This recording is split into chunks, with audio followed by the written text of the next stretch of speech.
It is only at places like this where I get an opportunity to exhibit my work.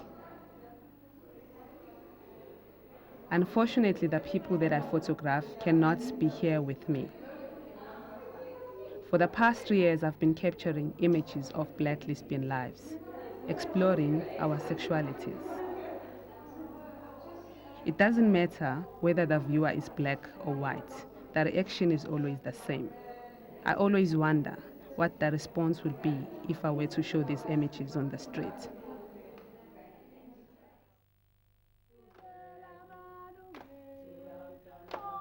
I wasn't prepared for the effect that my photographs will have on people. I only wanted to share with the viewers that there is more to lesbianism than what normally meets the eye. Our lives, our relationships, our struggle. All around us, there's still violence, there's still prejudice.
Black lesbians have very low visibility in terms of our past. Their images, they're in your face, and so it's very hard to be in denial when you're looking at these images. The images are very strong and also is a way of enticing people who first see the images to get their curiosity aroused to go more deeply into the text and read the text. At worst, they open people's eyes. We are at that crucial time where photography in South Africa, 10 years after democracy, has actually now established a new identity. From a number of photographers, there was a very strong support. People believing very strongly that these pictures need to be shown, need to get out. On the other hand, there were people that felt that the photographs are a little bit too provocative, that one should put a little bit of a layer before you actually show it to public. I think it was quite a shock to many of the classmates. A lot of uncertainty of pornography, questions about what your right as a photographer is. There was a resistance coming from them, which was good. As the project continued, I think they became a little bit more open, a little bit more aware, and it definitely has been a learning process for them. Their own issues about sexuality, gay and lesbian issues, I think they wanted perhaps a little bit more neutrality, but got aware of it. Yeah. This is taken of a woman 2 days after she was raped. I think that it's particularly difficult if you are someone who's gay, whether a man or woman, and you've been raped. I think it's doubly degrading and humiliating and difficult to come to terms with. This is our most sacred area. We don't allow other people into that area freely or willingly. If you look at the placing of the hands, she's got her hands here, but she's not quite touching. Her hands are above it. So her most sacred place has been wounded. It's only by consent that we allow other people to touch us there. Here she's been deliberately violated. She's going to have to relearn confidence in her sexuality.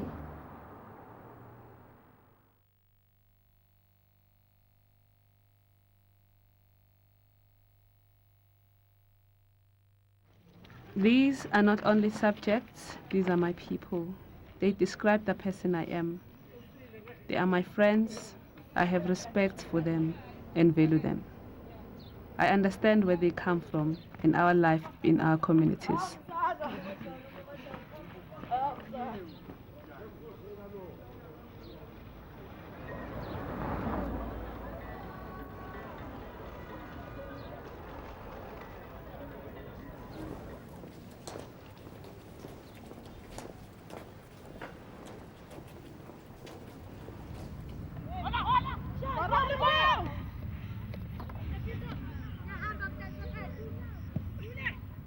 the lesbian team is because of how we were previously and currently disadvantaged as lesbians.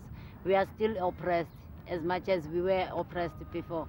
So nothing has changed. So we decided we need the team that will identify with our sexuality, with everything that we are. Young lesbian women join teams, soccer teams in the townships. We have a national soccer team, but they're not even able to play because there's still discrimination within female teams in this country. We have lesbian women being kicked out of soccer teams. No matter how talented they are, they get kicked out of the teams. And I think we generally need a social space that will make us feel comfortable, where we don't have to hide who we are, where we can express our full identity while at the same time living our lives fully as lesbian women.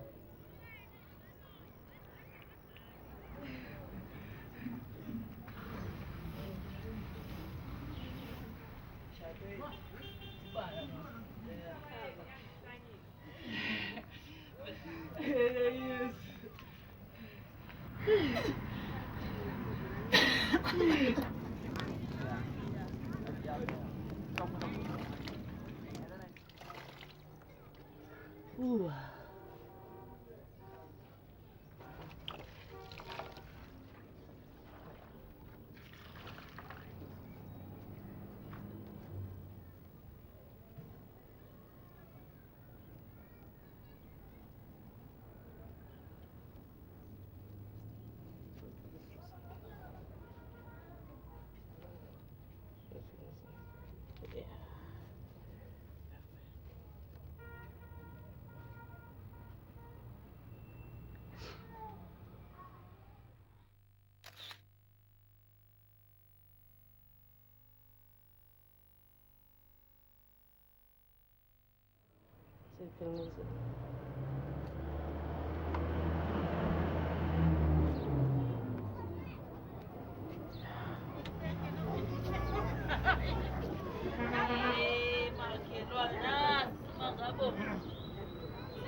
Speaking as a curator first before I speak as a person or as a mother, the photographer has gone into the subject matter with no apologies. The one reservation that I have as a straight person, if I were to deal with my sexuality, I may deal with it completely differently from this.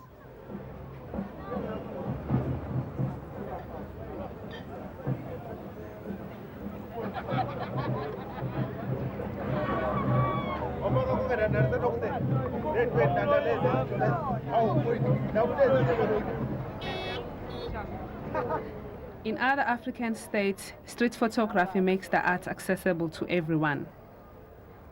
I would have liked to make a living being a street photographer myself, but I chose to deal with political photography that focused on our sexuality.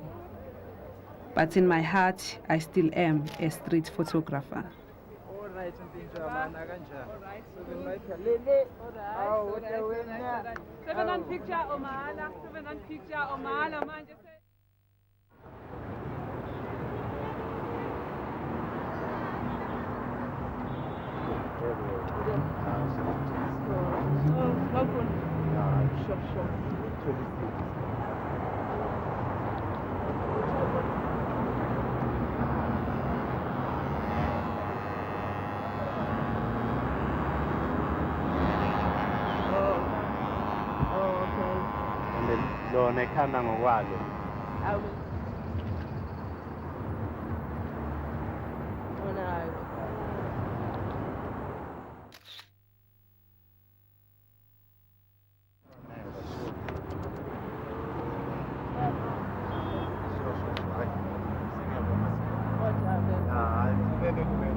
My immediate reaction is shock, but I am a lesbian woman, so therefore I have a general understanding of her work.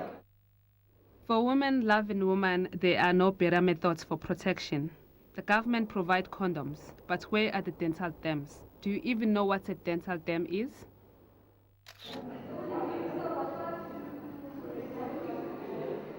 Especially the bandage pieces, for me, it stands out because it's that moment that you have discomfort with the way that you are. It's the sensitivity and the humanness and the very closeness of the person who's taking the picture, Zanele in this case, and the subject. I think it makes you think about what it means to say period, in the sense of menstrual period, but also post period as kind of full stop and so on. So I do think that in the naming, but also in the interplay between the naming and the images themselves, you are forced to think about the process of looking.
Sulam